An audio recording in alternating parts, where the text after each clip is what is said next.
It's Gorman in the morning with Fletcher and Ryder. Now, 92 KQRS. Gorman in the morning. Good Monday morning. It is June the 16th. Father's Day is in the rearview mirror. I'm feeling happily fathered up. I hope the same for all of you out there. This morning, I have Fletcher alongside me. Hello there. Ryder is on board. You know, do I get lonely? Of course, but I got cats. Oh, man. We got some tough news to get to, but I am super stoked to get to this Chopper guy. Absolutely made my freaking weekend. Very good. I'm excited about all of it. Right now, I'm so excited that I would go so far as to say I'm feeling Minnesota. Paul Fletcher, lay on the headlines, please, sir. All right. Well, let's start with the biggest story in the state since maybe 2020. The man suspected of shooting two Minnesota lawmakers and their spouses has been arrested. Vance Bolter is accused of 2 counts of second-degree murder and 2 counts of attempted murder. There may be federal charges as well. He was arrested around 10 p.m. last night in Green Isle, Minnesota. Found in a field about 1.5 miles from his home, ending a 43-hour manhunt that is said to be the largest in state history. His bond is set at $5 million. Add a 0 to that, and let's get on with it. What a horrible weekend. I like everybody, just woke up Saturday morning in complete disbelief and shock, and I'm very glad to know that he has been apprehended. Absolutely, 100%. Chance of severe weather today. A large area of Minnesota, including the Twin Cities, is in an enhanced risk zone for large hail, 60 to 70 mile-an-hour winds, and tornadoes. This is all according to the National Weather Service Storm Prediction Center. Right now, what they're saying is it's nothing to panic about. It's just more something to be aware of, and we'll see as the morning develops how severe it's going to turn. Come on, new roof. Awareness, not panic. Those are your buzzwords. Yeah, correct. Very, very well said. All right, let's get on. Let's make Ryder happy. I mean, if Ryder's not happy, then Monday's not going to go well. Stu Mundell, I guess is how you say the guy's name. He's a helicopter reporter for Fox 11 in L.A., and he was flying around covering the protests on Saturday when he launched into a long rant about his failed marriage. You know what? I don't care. I am married. I am legally married. That's about the only way you can really say it. But I am not looking at now at all. I just had a bunch of debacles with my personal life. Yes, it's true. I know. It's hard to believe. I got nothing right now. Got nothing. Not really looking. Trying to find myself and be happy. I'm being serious about that. I want to be beholden to no one at this moment. You know, do I get lonely? Of course, but I got cats. He's got cats. That's the important thing here. So, holy the initial suspicion was that he was it was an open mic situation, but he was on a YouTube live stream while this went down. He's apparently responding to comments in the stream, so he must have known he was live. Just felt like being forthcoming, or maybe he was hammered. I don't know. My first thought is, I guess it can't be that hard to learn how to fly a helicopter.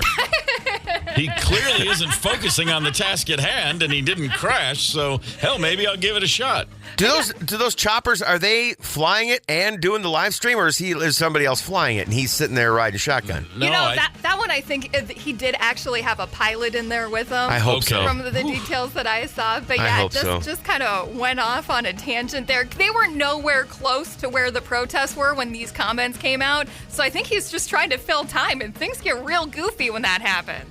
I guess so. What's that pilot thinking? He's like, of all the days to get stuck with this reporter. Well, at least there was a pilot, because his despair alone sounded like he could have crashed the helicopter. My goodness. Rough. That's what I got. You know, do I get lonely? Of course, but I got cats. I got cats. Yeah. Okay. You know, the less said about cats being the cure for loneliness, the better. A little bit of sports information for you. Hey, how about those Minnesota Twins swept over the weekend by the Astros? Heaps. Let's see. 6 runs in 28 innings. That ain't going to do it, fellas. No. Joan Duran, who gave up only 1 run during his award-winning month of May, has put runners on base in 5 straight appearances in June. Ouch. Yeah. The less said, the better. Somehow the Twins are still above 500. They're 36 and 35. Hey, and they're in second place. 9 games behind the Tigers. at Cincy tomorrow for 3 games before a 7-game homestand back at Target Field Friday night. The Lynx are now 10-1. They beat the daylights out of the Sparks over the weekend, 101-78. Nafisha Collier, 32 points, 8 rebounds, 6 assists, 2 steals, basically just being the badass that she is. The U.S. Open, as it always does, wrapped up yesterday, Father's Day. JJ Spawn is your U.S. Open winner. He started the morning at CVS getting medicine for his daughter who was throwing up all over the place. So nothing says Father's Day U.S. Open champ like running out to the drugstore before hitting the course. For the record, the most boring major I can remember in a long time. The course was so punitive. The weather was terrible. Yeah. Spawn is the only guy on the board under par at the end of 4 days. However, he at least knew how to wait to the last moment to make it special, lining up a 64-foot putt on the 72nd hole. Now, he needed to get it down in 2. If he took 3 shots to get this ball in the hole from 64 feet, he would go into a tiebreaker. He decided, screw that. Let's just get this thing done. It sounded like this. Want to cozy it up. Don't need to make it. 2 putts.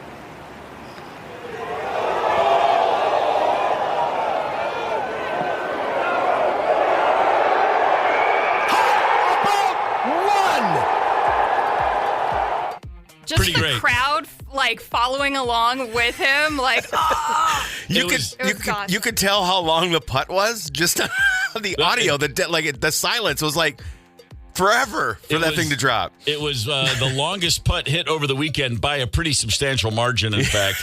And to do that on 72, just to go ahead and shut the door on the whole weekend was fantastic.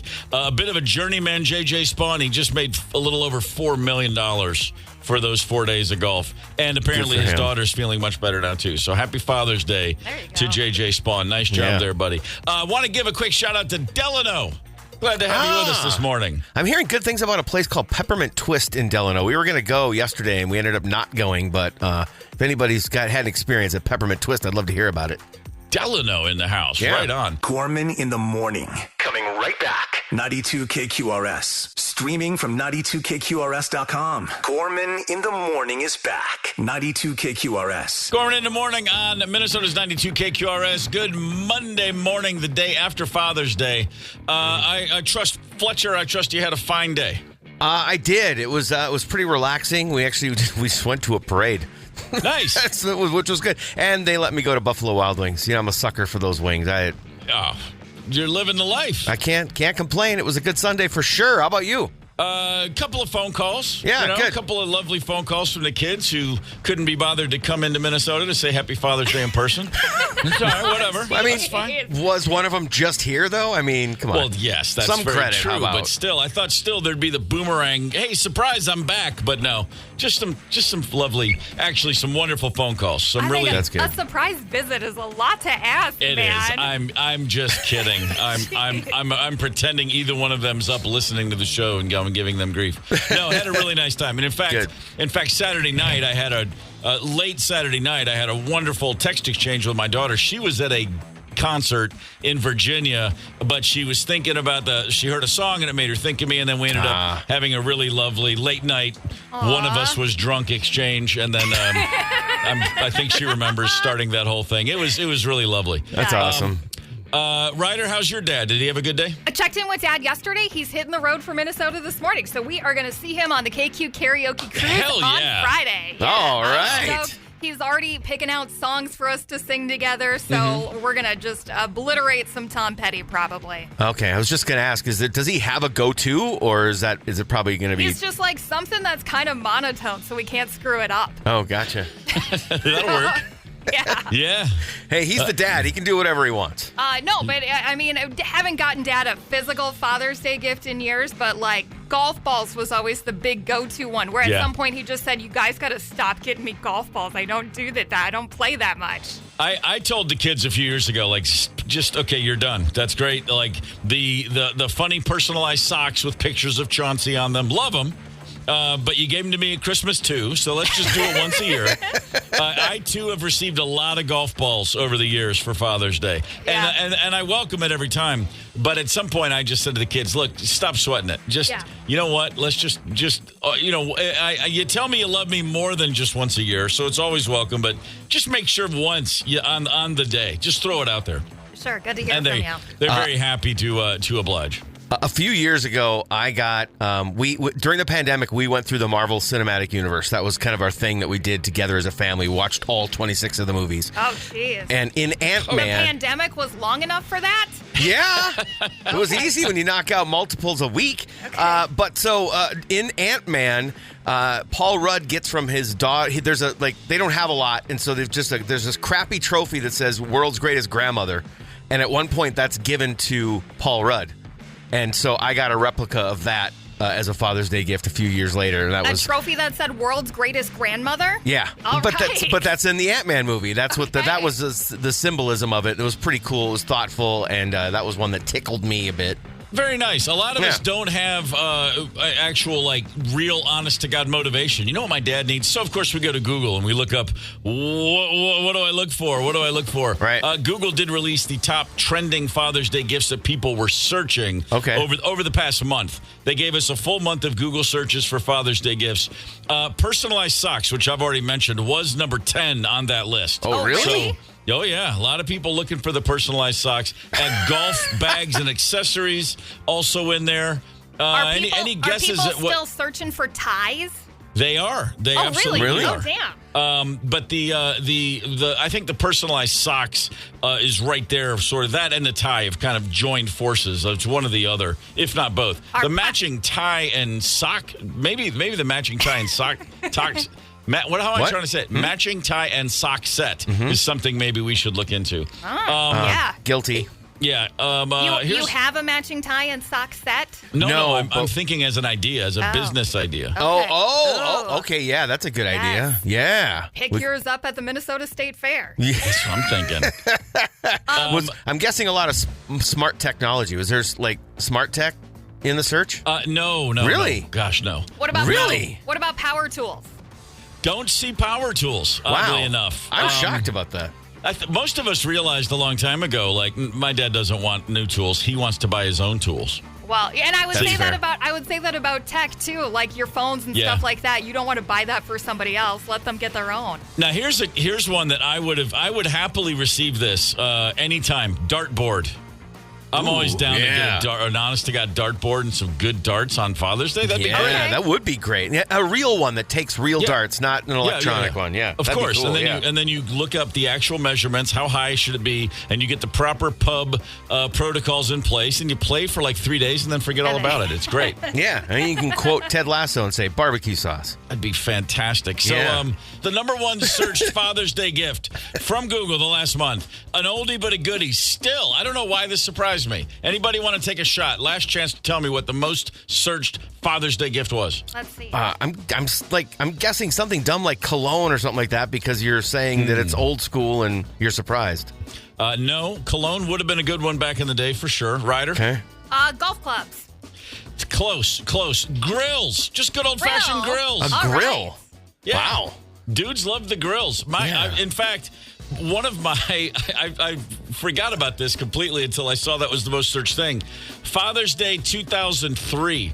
A neighbor came over, a woman named Courtney, and she asked me for help for Father's Day. She said her husband, she goes, we were at Costco, and they have this amazing gas grill. It's 3 burners. It's massive. It's it's one of these $800 big suckers. Okay. She goes, I want, and Jared was like, oh, my God, that's my dream grill. She goes, I want to buy it for him, but you have to assemble it. So would you help me assemble this grill? Me, who knows the difference between a Phillips head and a flat, but that's about it with tools. I went, yeah, of course, Courtney. I'll help you with that. And so then she had it delivered to my house, and then I would wheel it over to Jared's and put it in his backyard and surprise him. And then they would give it. That was the plan. How'd that go? I took one look at this thing, and I was like, nope. The only person I know who could possibly put this thing together is Jared, the guy who it's for. He was my tool friend. Yes. He was the guy that built everything. So I called Jared, and I said that our other neighbors, Jill and Don, Jill bought a grill for Don. I said I would put it together. Will you come help me put it together? And Jared, who the grill's actually for, thinking he was helping me help another neighbor, said, yeah, man. Came over Saturday afternoon. It took us, honest to God, 2 hours to put this thing together. It was so intricate. And I mean, and the whole time I'm dying because I'm like, he's putting his own grill together and he thinks it's for someone else. He's doing the Lord's work for another guy down the street. Anyway, Saturday night, he goes to dinner with his wife. I sneak it into his backyard. And then the next morning, she goes, your gift is out back. And he walks out and goes, oh, my God. Don got the same grill. I just put the same grill together for him. And Courtney had to tell him, actually, no, that's yours. You put your own grill together. But that was good stuff. Props to you, though. I mean, you're like Tom Cruise in Mission Impossible. Like, you realized I can't do this. And the fact that you had him assemble his own grill, I mean, probably made it even cooler for him, actually, in the end. It was the look on his face when I walked down to check it out. He was like, you. Yeah, it was good. Mm-hmm. That was good moments. Like, I can't, grill surprises me. I'd put that under like power tools where I want to buy my own tools. I want to buy my own grill. That kind of surprised me that's the most searched for. But I mean, it shouldn't. We always give away a grill for KQ's Father of the Year. So that's exactly we're right. going to hook somebody up this morning a little bit later on. I'm very excited about that. Yes. I'm very excited about that Father of the Year. And I've come to accept the fact that fully as a member of the team, I'm ineligible, and that's okay. Yeah. That's fine. The Father of the Year. How about this? Had a lot of submissions from listeners. Everybody nominating their dad or a great dad they know for Father of the Year. Yeah. Let's just get right to it. KQ's Father of the Year from St. Paul, Minnesota. Jonathan Oppenheimer. Sorry. I see those words. I always get them see what you now. did there. I see what you did there. Jonathan Oppenheimer, who had a hell of a summer last summer, for sure. Jonathan, congratulations, sir. He was nominated by his kids, Isaac and Tilly. And here is what they wrote. We think our dad should be nominated because he is, in fact, the best dad ever. He supports our art, sports, and is super silly. Okay. His funny/stupid dad jokes make him crack up. That's a good dad joke when only the dad is laughing. 100%. And his laugh is amazing. He aspires to be a pun master, and he comes up with new puns every day. Wow. Even though our mom doesn't like it, he uses potty humor all the time. There we go. He carries my sister upside down to make her laugh. The one thing he cares about is us being kind. But we're 7 and 9, so sometimes we're nudnicks, as he would say. So, okay, first things first. I love the fact that a 7 and a 9-year-old nominated their dad here. Yeah. Our dad promised us if he wins, he will grill us some skirt steak and brats, our favorite. He also said he will wear a mankini while grilling, which he owns, just to make us laugh. Okay, Isaac and Tilly, picks or it didn't happen. Wow. Our dad is an all-out Everton fan. Oh, boy, That's a painful existence is what that is. That's the other team in Liverpool, not called Liverpool. And he goes totally crazy, doing backwards somersaults every time they win. Twice a year. He farts a lot, especially in closed areas, but always takes full responsibility. He works as a social worker. Oh, come on. I'm starting to tear up here. And he helps a lot of kids, but always has time for his family. Boom. Isaac and Tilly, very, very well submitted. Great job. It sounds like you guys won the dad lottery already, and now your dad has won the KQ Father either. Jonathan Oppenheimer, well done, sir. Good Lord. I actually thought I was a pretty good dad until you read all that. Now I feel like a lazy pile of crap. Not only does Jonathan Oppenheimer get himself a grill from Fratelloni's, he's going to get $500 for Dennis Kirk. Thanks again to Dennis Kirk and Fratelloni's. What an awesome thing this is. Yeah, wow. And God, all the stuff that he's done. Like the mankini alone is worthy. I mean, just if you're willing to wear that to get a rise out of your kids, you're worthy of Father of the Year, just that up by itself. Not all the other stuff that was listed off. And as I said, we'd appreciate a photo of the mankini manning the grill. That's going to be good stuff. Yes, please. And if you want to send over a skirt steak and a brat, no one's going to argue about that. Correct. Either. That's great. Yeah. Wow. A Monday morning mixtape. We're throwing it together old school, kicking out the mixtape. Today's suggestion, our theme, if you will. Songs with the nonsense lyrics, la-la-las, na-na-nas, ba-ba-bas, whatever you got. The occasional woo-hoo would work as well. The text line is lighting up. I mentioned Hey Jude. as the ultimate na song. It's funny because I remember being in a conversation once about what makes a hit song, and somebody said, well, you knew Smells Like Teen Spirit was going to be a hit song. Listen to those lyrics. And a guy said, okay, what are the lyrics to the chorus? And none of us had any idea. Yeah. It's like, la la la la, la la la la, la la la. He could have just said la la la la, and then I had to look him up. I had to Google him. Like, oh, that's what he was saying all those years. So I'm the last guy to ask if a lyric's good or not because I rarely pay attention. But the ones I remember are the simplest ones. How about Crash Test Dummies? Anybody remember that little number? The song, also known as the Heartburn song. That's the sound I make. You've got to have a voice, a standout voice to pull off a song like that, I think. No, even though he has a standout voice, that one just annoys the crap out of me. Oh, I agree. Yeah. I'm just saying that if he doesn't, it's an utterly pointless. I mean, I guess it's still kind of pointless. But. A standout voice, Nerves of Steel, or Balls of Steel, if you prefer. I just love the idea that they're sitting there with their A&R guy. Like the record company dude comes in and goes, what do you got, guys? And they're like, we think we're onto something. Check this out. And then they play the song. And then it worked. Go figure. It was massive. That video was everywhere and super creepy. And then on the other end of the spectrum, you got Axl talking about his knees. Yeah. You know, that reminds me. What does that even mean? No one knows. No one cares. That reminds me when I hear that of, I shared a Vista Cruiser station wagon with my brother Dave for a few years. Okay. And the horn, the old school horn, you could hit it with your hand. Like you could make that horn go like that fast. And we used to try to see how many could you get, like that. And every time I hear Axl Rose go, I think about that horn and the idea that we would drive around just annoying other drivers by trying to get as many blasts of the horn in 5 seconds as possible. Louie, the old classic, Louie. That's it. Jake reminded me of that one on the text line. Yeah, no, there's not a single word in that one you can really make sense of. Another song the guy could have just said, I didn't really use any words, and we would have believed it. Mm-hmm. How about I Am the Walrus by the Beatles? Doesn't that have the goo goo choo? Well, but the rest of it is so laden, so lyrically thick that you can't really say goo goo jube does the job. It doesn't carry enough water when I am he as you are he and we are all together. The whole rest of it's completely insane. Yeah, I mean, I am the Eggman. Semolina Pilchard, it just goes on and on and on. Yeah. A ringing endorsement or a warning of the magic or disaster that is LSD, in case you're wondering. I Am the Walrus, those lyrics right there. 651-989-ROCK. Throw a few more our way. We're loading up a Monday morning mixtape with the blah, blah, blah, blah, blah lyrics, the best songs of the day for that. Gorman in the morning. Coming right back. 92 KQRS. Streaming from 92KQRS.com. Gorman in the morning is back. 92 KQRS. Gorman in the morning. Minnesota's 92 KQRS. Lenny Kravitz, fly away right there.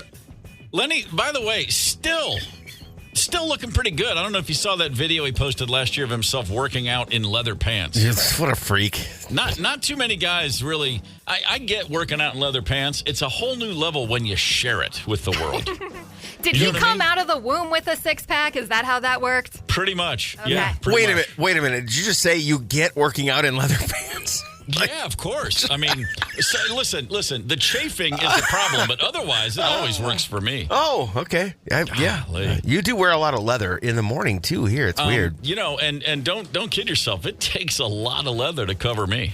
So, I got leather makers around the world love it when they see me coming. Right.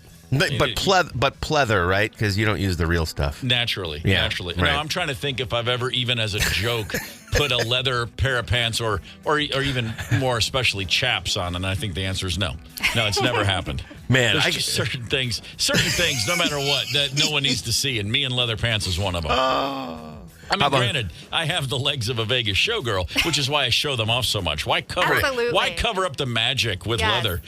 No need to gild that lily. Let the flowers shine. How about next drumming gig, assless chaps?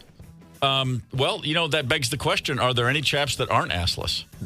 Hey, That's check fair. this out. Father's Day came and went, and a lot of us, hopefully, if the weather where you were was okay, you got there and you stood by the grill and you put on the apron and you grabbed the big the manly spatula and the tongs that are like 9 feet long, and you threw yourself and your family a little special bonanza dinner off that grill. But let's talk about grilling pet peeves. I want to know what drives you crazy, either about yourself or, more importantly, when you're watching someone else not know what they're doing. What are the grilling pet peeves out there?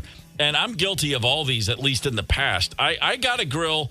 My first grill that I owned well over 30 years ago, sometime in the early 90s, was like, I think it's time I get a grill. Yeah. And I was quickly dispossessed of a lot of things that I thought made sense, that people were like, dude, stop it. And number one, I'm the worst. I always just have to touch the food, not with my hands. Over flipping? No, I mean with the tongs. Oh yeah, I was the ultimate over flipper. Oh, man.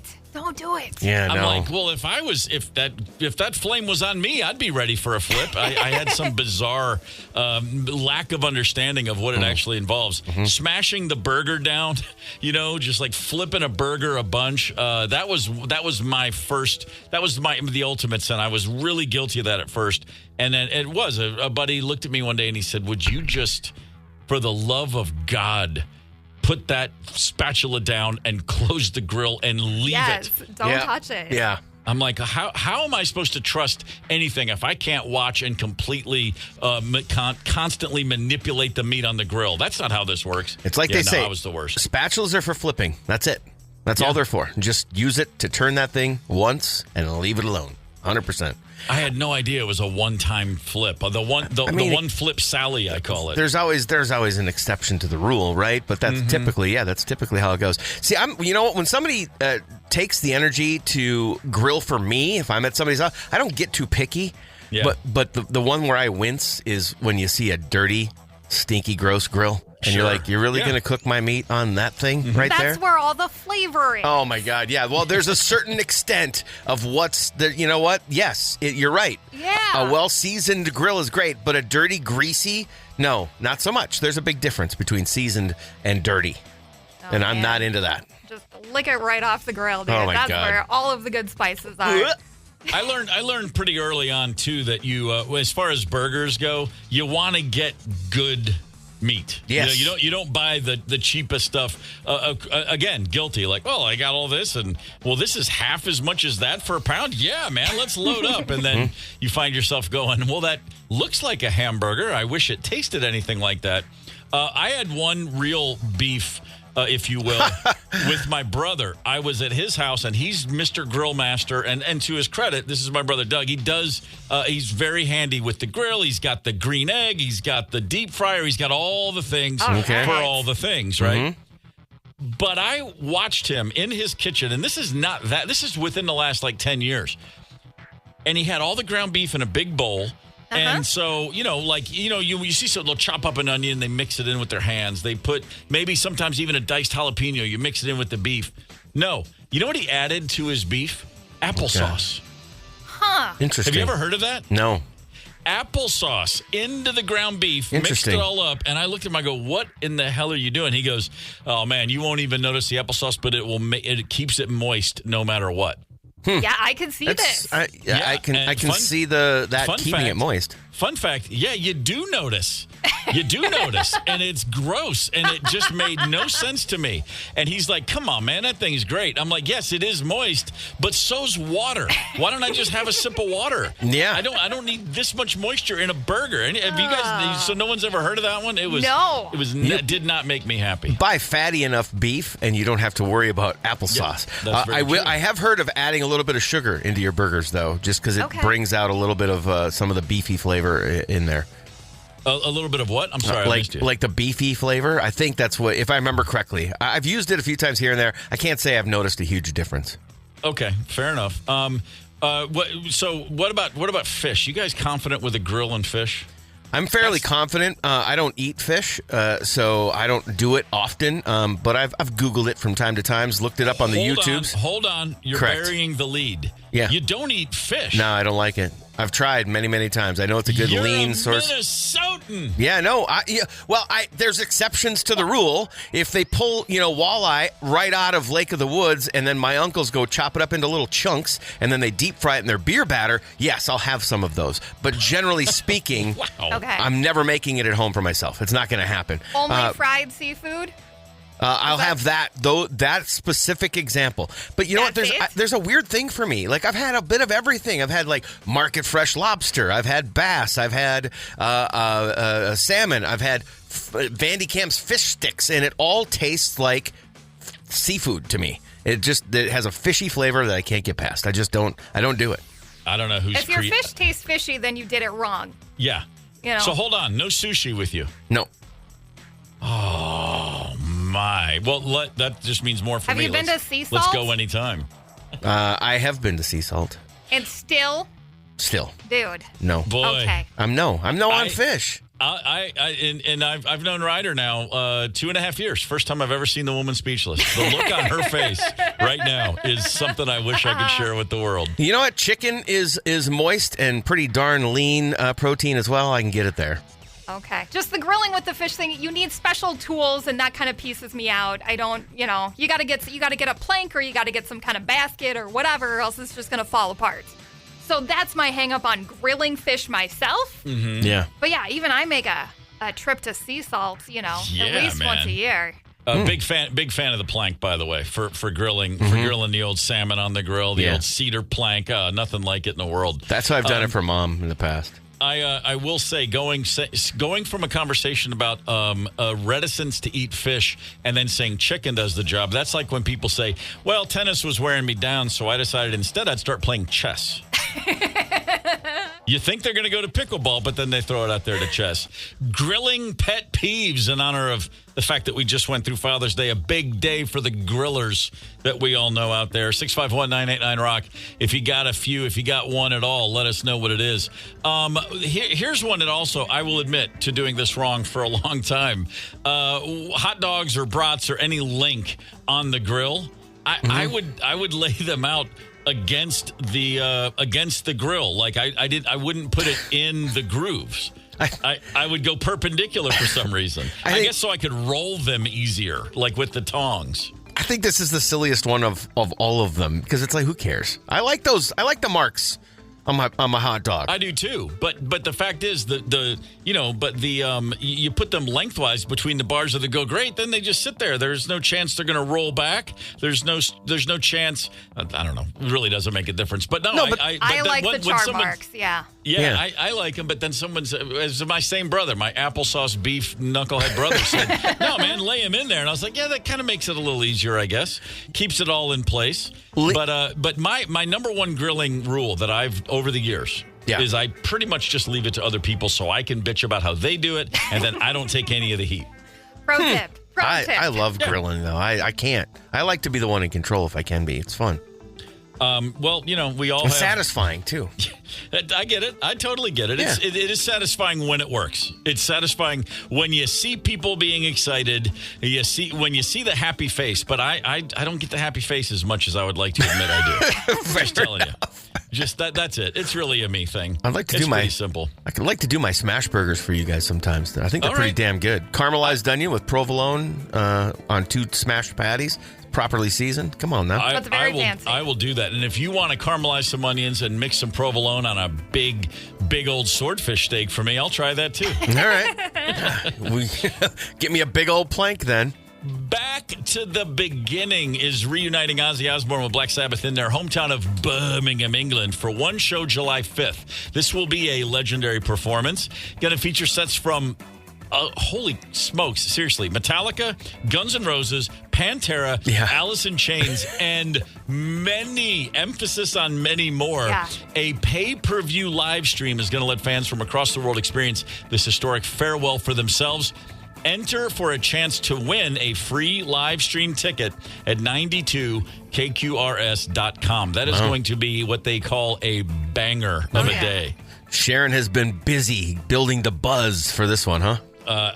She is, and I don't know that she even needs to lift a finger. No. Because this thing is as big as a gig gets.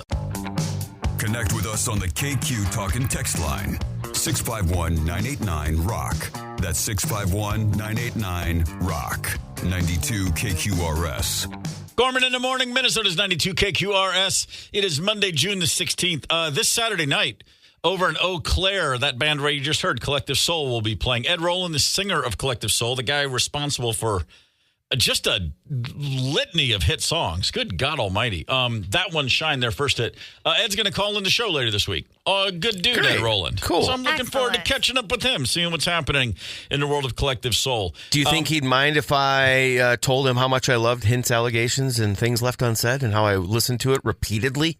Most people hate it when you compliment them, so yeah, don't go there. I won't then. That song right there, Collective Soul, Shine, one of the songs that he demoed himself, playing all those instruments just in his home studio in an attempt to get a deal as a songwriter. He was not thinking at all, I'll perform these. He was trying to sell those. He was trying to get a deal to then offer songs to someone else. And then somebody heard that demo and went, well, what's wrong with this? Why don't you just be the guy? One thing led to another, and all these years later, Collective Soul, as I said, Collective Soul sitting on just a bunch of good tunes. So they'll be in Eau Claire Saturday. He'll be on this show, I believe, Wednesday, if not tomorrow. We'll find out. We'll confirm. We'll let you know. But right now, I'm feeling Minnesota, so let's get into some headlines, Paul Fletcher. The man suspected of shooting 2 Minnesota lawmakers and their spouses has been arrested. It put to rest a hectic and crazy weekend. Vance Bolter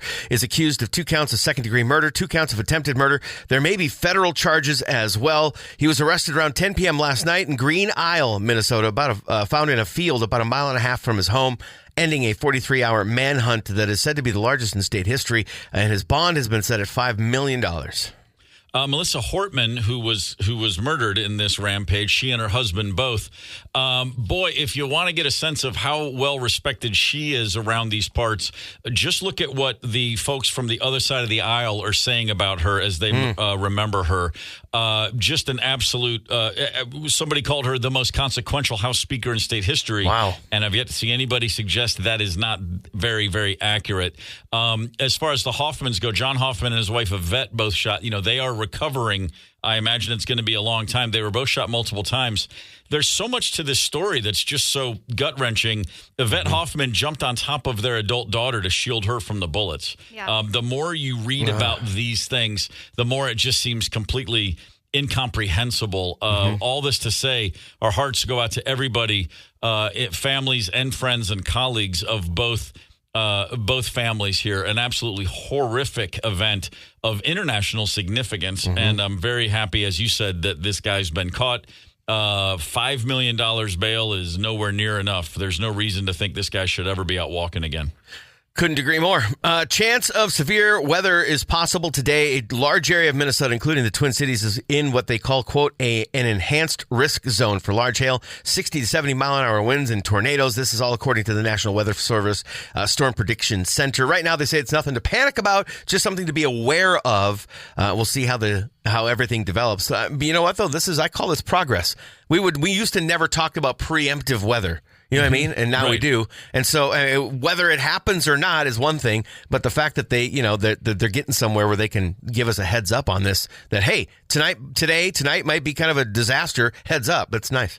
And remember the protocols for hail. If it's pea-sized, it's golf ball size. If it's golf ball size, you say it's a softball. If it's a softball size, you call it watermelons, and then we all think, oh, my God, it's amazing, isn't it? Yeah. It's kind of like catching fish, right? They're always bigger. Hell yeah, if you're doing it right anyway. Former Who drummer Zach Starkey has spoken out about his recent firing from the band, claiming he was blamed for a mistake made by frontman Roger Daltrey during a performance. He briefly rejoined the band, if you remember, but then ultimately left again when it became clear that Daltrey couldn't work with him. Despite the drama, Daltrey has hinted that there may be a chance for him to return to the band in the future. The idea that a band that once featured a guy named Keith Moon on drums would have a problem with a drummer making a mistake, mind-boggling to me. The idea that a singer would make a mistake and blame the drummer, well, that's just rock and roll, ladies and gentlemen. Right. Absolutely. 100%.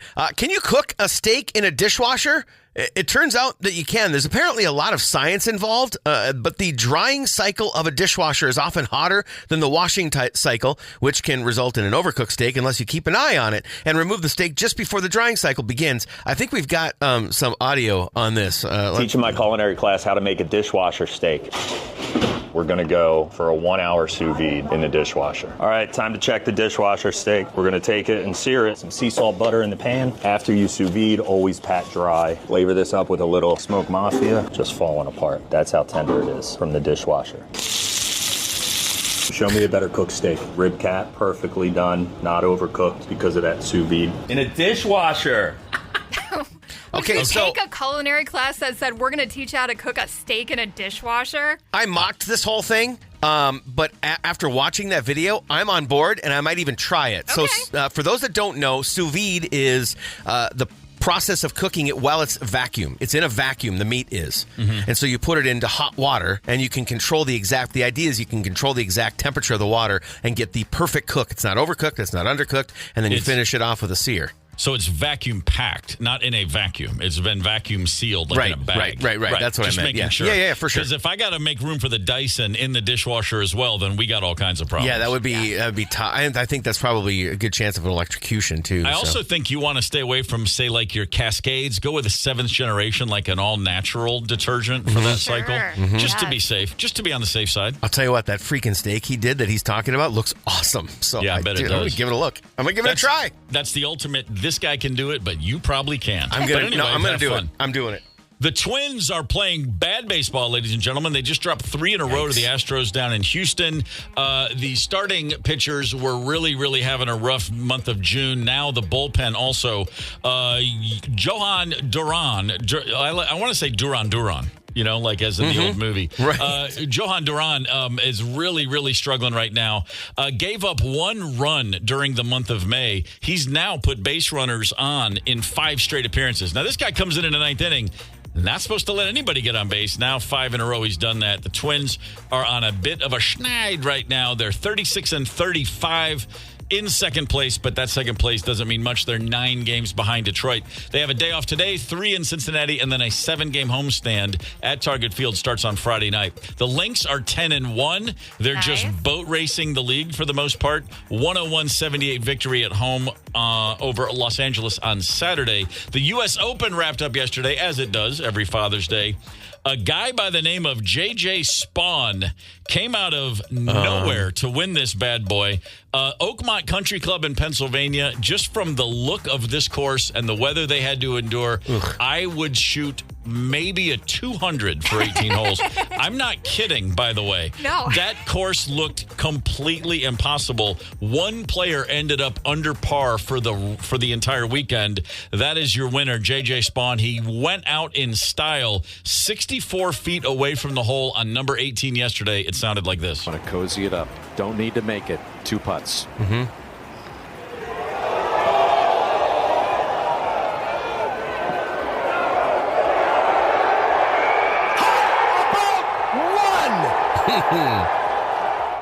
Just the emotional release right there from the whole freaking crowd, everybody. When he screams, "How about 1?" meaning only 1 putt to his dead end.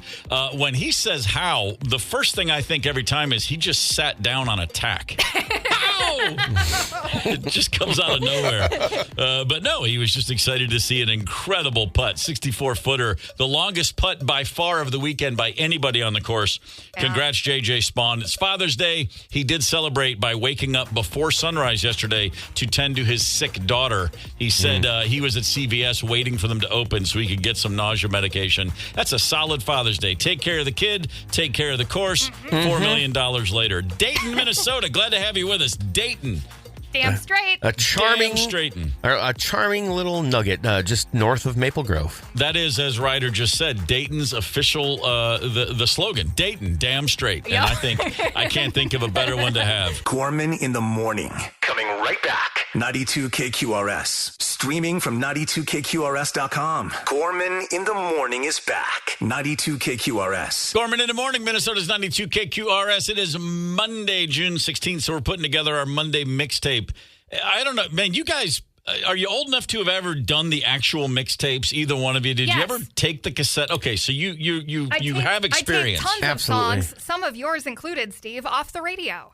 Oh, isn't that wonderful? Isn't that lovely? Yeah. Isn't that the nice way of you reminding everyone I'm old? I got Remedy on a tape somewhere. I certainly have Hard to Handle on a tape somewhere. So, yeah, dude, I remember mixtapes. Heck yeah, you record them off the radio. It was the best. 100%, yeah. Man, not only was I a mixtape master in high school. Ooh. I mean, make no mistake, there was a few that I laid on the ladies, like, "Hey, just thought you might enjoy this." And then you hand it off. A mixtape. Wow. Oh no, that was the whole point, man. You got to make it for someone else, and you hand it to them, and then you go home and you stare at the phone all weekend. Why isn't she calling to tell me I'm a genius? What's happening now? She's playing it for all her friends. They're all going to call. They all want a mixtape. That never happened. Not once. No, because they were all sitting around her bedroom laughing at the songs you put on the tape. That's exactly right. Oh, man. Steve's getting a little too vulnerable with that one. Yes. He went deep into the second side of that album to find that song. Mm-hmm. I like to think, because I root for you, Steve, I like to think they were sitting around the mixtape going, man, there's no way I could approach this guy now. That's why, and you know what? That's exactly why they never approaced me. Thank you for that. Mm-hmm. Mm-hmm. Clearly, they're just too intimidated by your vulnerability. So, did you have a chance to listen to that tape? I don't care. It's fine if you didn't. I'm just curious if you had a couple hours to think about how much emotion I'm pouring out into that. One thing leads to another, and then you end up here on the radio talking about things from 1980 that still haunt you. Today's Monday morning mixtape, we're looking at songs not to win the hearts of your classmates, but rather just songs that have nonsense lyrics or no lyrics at all for the chorus. And again, starting at the very top, Apex, the biggest Beatles song of all, arguably, Hey Jude, just a whole lot of na-na-nas. I mean, and it's the part everybody loves the most. Of course. That's why it goes on for 11 minutes at the end.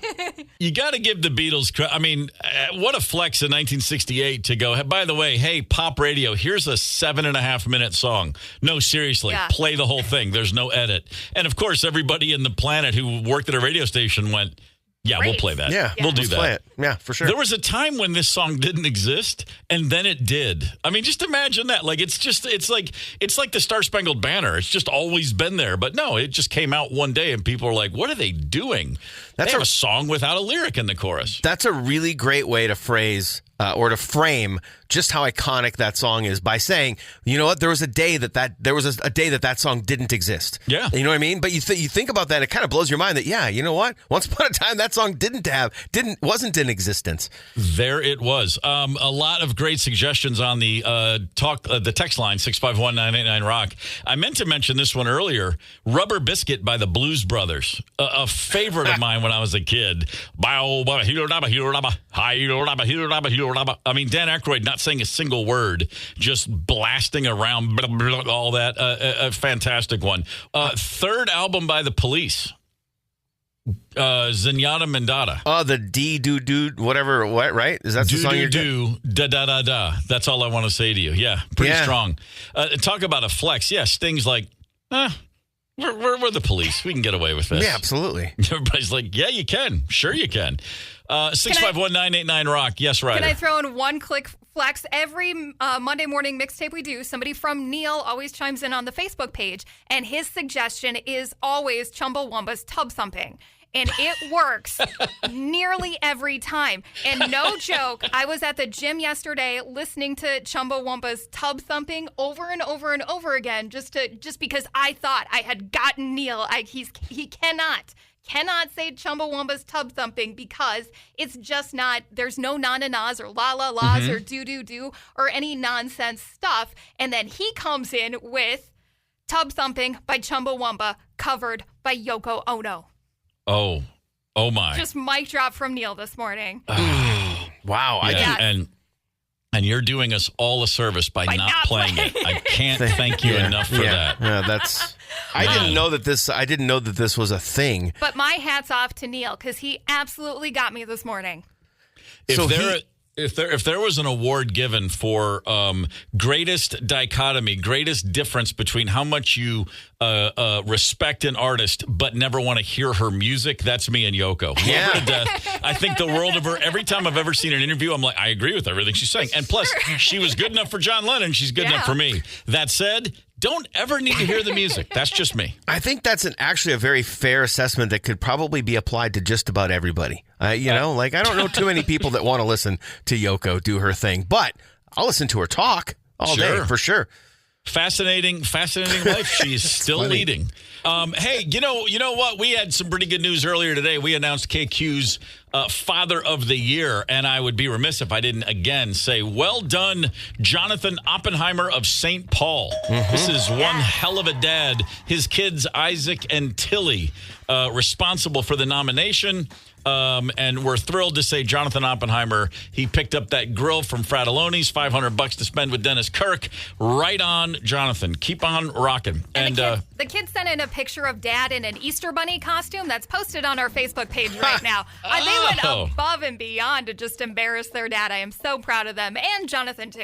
They also said that if he did win, he would grill wearing his mankini. So hopefully this is just the first photo they've sent, not the last. Because I'd love to see costumes. I'd like to see the Oppenheimer mankini, if at all possible. I'll be honest with you. Yeah. All right, it's time for the last word.